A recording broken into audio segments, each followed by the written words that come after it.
Hello, so in this video I quickly want to show you how to create this environmental light such that you're going to have the environment showing from the inside. So this has been a problem when I started doing stuff like this. It used to be that I had issues getting this environment coming out from outside. So this is what this video is going to be about, how to set the environment and show and see that from inside.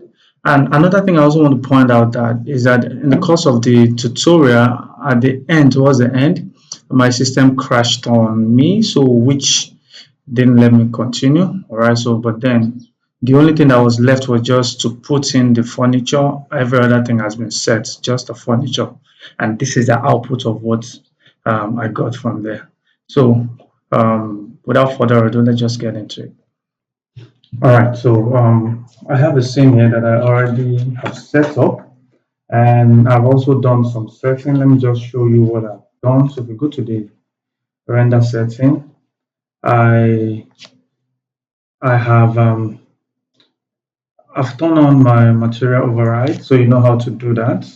So I've turned that on, but I excluded one object. If you look at the object that I excluded the plane, and the plane that I excluded is just this one.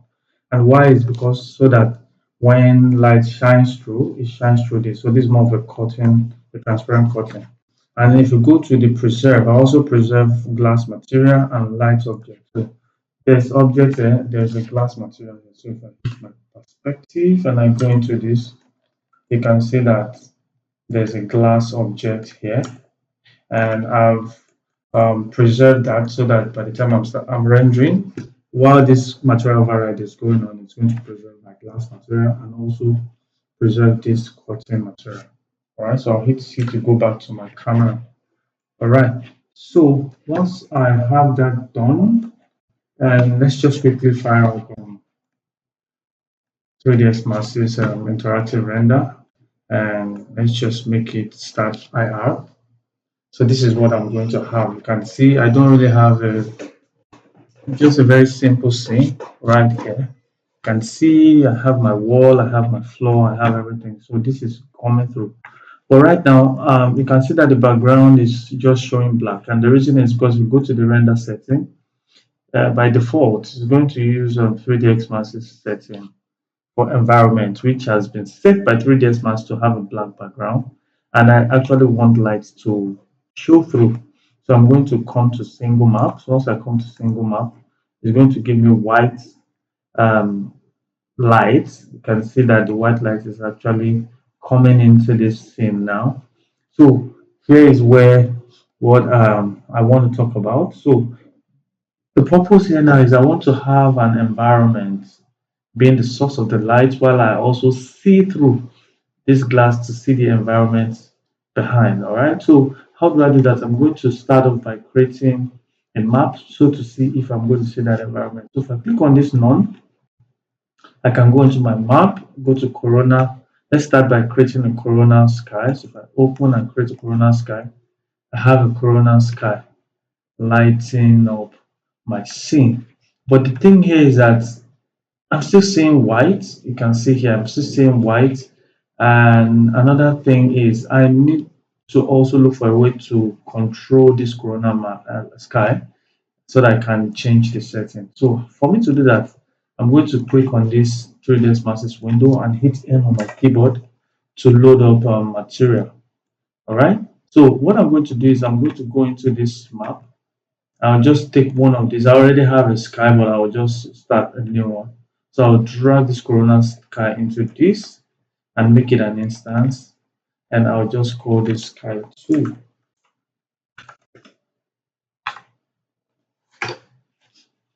All right, so what I've done now is because I've made this guy an instance, I can start changing this guy and it will have effect on this. So let's look at the settings here and see what happens. The first thing I'm going to come here is to come to this exposure. Let's bring this exposure down and start to see if we're going to see the environment. So I'm bringing this down to 0. You can see we are seeing the environment, but you can see the floor right here. So if we bring this to my minus 2, you are seeing that the sky object actually is there, but then we have the floor. So if we start bringing this down, we can start to see the effect. You can see that the sky is actually there. It's just that it's too overexposed, which is why we are having this whole thing being blown away, looking like it's blown off. It's because it's really overexposed. Don't forget, mind you, we are lighting this room with that sky, which is why for me to have enough light here, I need to increase the sky or the exposure. So it's either I change the exposure or I come to the sky object and start changing the intensity of the sky object here. Okay. So if I bring this to like, let's say -3, and I can come to the intensity, I can start bringing up the intensity. So I make this 3. You can see that it's more like what I've done and the inverse of what I've done. And now you can see that the intensity also, the exposure has more effect of light coming in than the intensity. So I'd advise you work on the intensity first before you start bumping up your exposure. All right. So I bring the exposure. Um, so now the thing is you have your horizon. So this is your horizon. I can decide to blur this horizon by coming here and start changing this. You can see that if I bring this to 0.2, you can see that the horizon, you don't have the definition of that horizon anymore. But this is just um,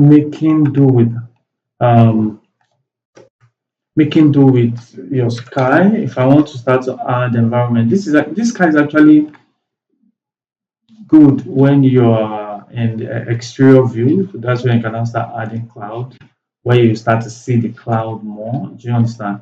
In the exterior view. But because we are in the interior, you can start to see that I have the cloud. Let me just hide this so you see now. If I come here and hide, so M comes back and I hit M on my H on my keyboard, it's going to show me object that I want to hide. So let me just come back to this plane. I'm looking for plane O3.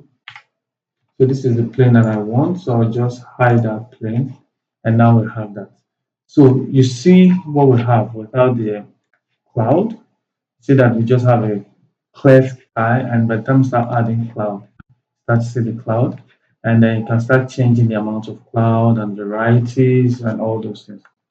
So I do not want to light this thing with Corona sky because I really do not have settings. I want to light it with another kind of image called HDRI that has some objects in the scene, that has some objects in the background. So I'll start to see maybe mountains, trees, or buildings and all that. So how can I bring that into this? So what I'm going to do is the way I'm going to do it is that if you look at the sky, there's no way you can start to add all these things. So I'm going to start by creating a new material here. Let's just say this one.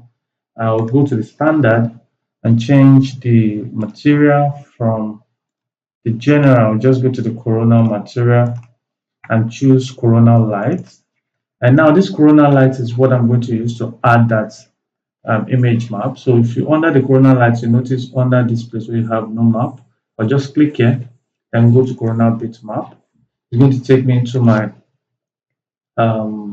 source folder. Then I can start to pick this. So I already have this guy here that I'm going to use.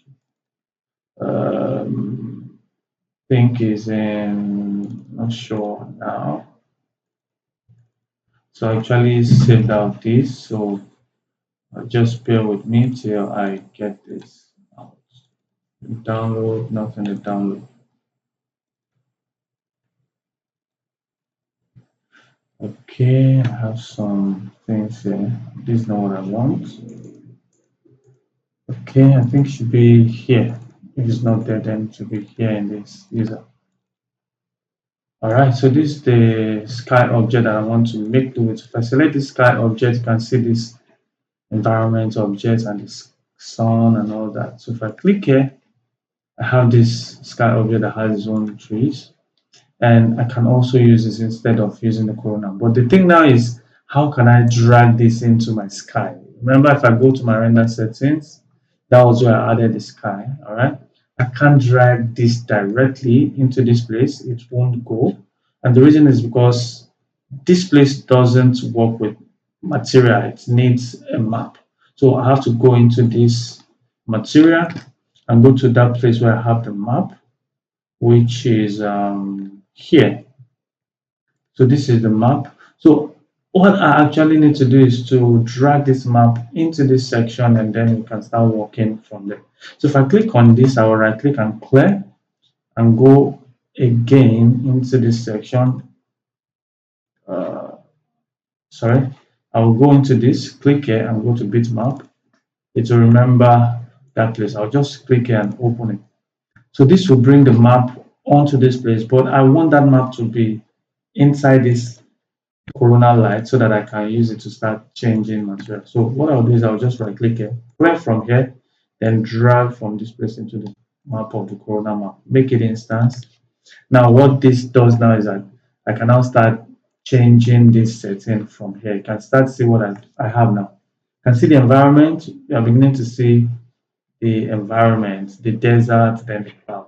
So let's just quickly start changing it. So if I go into this map, I can start to change some values. So let's first off increase in intensity. So if I go up, just hide this corner bitmap, go to the output, come to the output amount. If I bring this output amount up, I start to see this come up. So let's try 5 and see what we have. So the thing now is, I like this feel. If I go too much overboard, it's going to be kind of too overexposed, which you can see here. So let's say I want to go 50. See that the higher it goes, the more light it brings into this thing. All right. And you can start to see that this is now becoming overexposed. I'm not seeing that sky. The sky has turned white because I really cranked up this value. So what I'm going to do is I need that sky, but at the same time I need lights poking into this room. So what I'm doing, going to do is, first off, I'm going to bring this guy down till I see, till I'm fine with what I have it. So I think this is fine, 10 is fine. What I also want to do is if I go back up into my coronal bitmap, I can change the position of this environment by coming to the offset under my UVW mapping, coming to the offset section, and under the U is the horizontal positioning or offset, while the V is vertical offset. So if I start to move this horizontal, you see what happens. It's beginning to bring that sun here. If I come here, see where it's moving as I'm changing this, is changing this guy. So you look for a value that you like, and then we can just roll with that value. You can start to see the sun is somewhere here and it's hitting here. So I'll start to change till I get to have a position that I like. I like that light coming on the outside. I just look for one. I don't want to have this desert. I'm seeing some lights like you can see there, but then the sky is too overexposed at this point because I think the sun is there. So I think I can just start to change this a little bit till I'm fine. I can still go. I'm trying to change this one by one till I see, yeah, I want to see this city far away, far off from there. So you can see I have the city, I have the sky, everything is fine. So I can still go back to the output and tweak this. If I say, let's say I want to bring this to like 8, it reduces that intensity so that I can have the sky, more of the sky. So if this is, if you have your HDRI image, you can just see the same approach you're going to use to do that. But now, I like this sky as this, but I'm not having enough lights coming into this place. So I need to also push more lights into this um, room. And how can I do that? I'm going to quickly stop this and go out of my camera. Now I don't need this for now. I'll go out of my camera by hitting P to go to the perspective view. Then I can come out. So why do I want to come out? I'm going to create another light. I'm going to create a coronal light. If I just go to my lights, go to corona, I'll create a coronal light. Okay, sorry. I was working with this. Going to turn on a layer, and I will make this my active layer. Okay, I can turn off this. I can bring up this active layer, make this my active layer, and I can draw. So I want to draw inside this place. If I come to the coronal light, I can draw this coronal light here. And I'll select this coronal light. I want to change the profile from sphere to a rectangle. Then I'm going to increase this rectangle, the size of this rectangle, and increase it to the point where it fills up this space. So if I go to my E for rotate and A to put on my snap, angular snap, I can snap at an incremental rate, in this case 5 degrees. And W to go to my move tool, I can move this here. So what I want to do is I want to make sure that this light covers up the whole window. Okay, move it back just a little bit outside, and maybe I might need to increase that there and here, just so I'm sure that it's covering the whole um, window width. All right, so I have that done. Then I can just lock this so that even if I select something else, I always have this light. So if I go back into my camera, see for camera, I can see what I have. So let's check what this gives us. If I start interactive rendering, you can start to see what is happening now. Now I'm beginning to see this light. So let's just quickly work on this light here. So I want to have a little bit of a tint. Don't forget the sky. So I'm going to have just a little bit of a bluish tint. I don't want the tint to be too much. You can see that. Just want tiny little tint of blue coming into the room. Then I can come here and increase the intensity. So let's just say this is going to be 7. So I'm using this to look at how much light I want to into my scene. Once I'm fine with the light, I will just stop there. So I think 75 is not bad. 75 is good. I have enough light coming into this room. But now we are now left with a problem, and that problem now is that this light is blocking the sky object. So what do I need to do? I'm going to come to my coronal light. First thing, I want to turn on visible directly. So what visible directly will do is that it's going to make the light invisible. So once I do that, it turns the light off, and that light is invisible. But now we are still seeing the light. Why? Because don't forget there's a glass object here, and the glass object has reflection and refraction. And though the light is not visible, but is visible in the refraction and reflection. So if I come here and I hit P to go outside my, let me just close this, and my perspective. If I orbit out, you can see that the light is not actually there. You can see here, the light is not, I'm seeing the light, but I can still see through because the light has been turned off to be invisible by the camera. That is invisible to the camera. But in my reflection, the light is still visible. So I need to also turn off the visibility of this light in the reflection. I just need it to bring out light into the scene. I don't need it in the reflection or refraction whatsoever. So I'll turn it off in the reflection. I'm still going to see it because the glass has a refraction. So I'll also turn off in the refraction. Once I turn off, I can now see the environment. You can start to see now. So the environment is there, but the environment is adding into the scene, but is the light is adding is just not as much as the light we want, because by the time we start bringing this up, it gets too overexposed and we don't get to have that, which is why we created that light to use to increase the brightness of the light that we want in the room. So now I'm increasing this from 75 to 100. You can see I'm having more light. So let me just take it back to 80 so we can work with that. So you can start to see what is happening. Now I'm seeing the environment. So there's one more thing I need to turn off for this light. I want to turn off occlude other light. And what this occlude other light does is that whatever light that is coming, once it hits this light will cast a shadow from that light, and I don't want that. So I'll just turn off occlude from other lights, and so that everything is. So this is basically what I need to do to get this environment set up. And now you can start to see that with this setup, you have a light to increase intensity, and then you have your environment that you can change. And this just works with every other HDRI object that you use in the scene. So putting all of this together, now that we have, that's just basically what we want to do.